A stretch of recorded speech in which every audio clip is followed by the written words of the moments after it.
د ننګرهار پوهنتون تدريسي روغتون نوې ټاکل شوی سرطبيب ډاکټر فرهاد اولخیل نن د یوې غونډې په ترڅ کې مسؤلینو او روغتیا پالو ته وروپېژندل شو.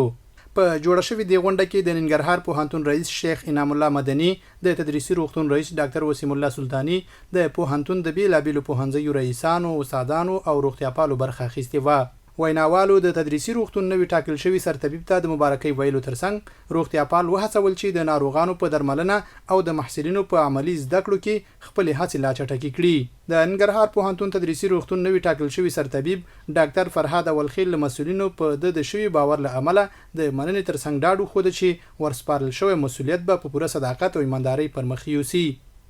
خپل ولسونو ته ډاډ ورکوم چې هڅه به وکړم چې د تدریسي روغتون روغتیایي خدمات معیاري او سټنډرډ کړم ترڅو چې وکولی شو خپلو هیوادوالو ته ښه روغتیایي خدمات ترسره کړو او د دې په رڼا کې وکولی شو چې هغه ځوان محصلین چې روزنې ته په مسلکي شکل سره ضرورت لري د هغوی دپاره یو زمینه د زده کړې مساعده کړو او پر څنګ کې د ټریننګ د برنامې چې د تخصص برنامه ده چې دا هم زموږ د اساسي برنامو څخه ده. د ننګرهار پوهنتون تدریسي روغتون چې د خدماتو ډیره برخه د محصلینو عملی زده کړو ته ځانګړې شوي، هر ورځ پکې د سلګونه ناروغانو هیوادوالو درملنه هم ترسره کیږي.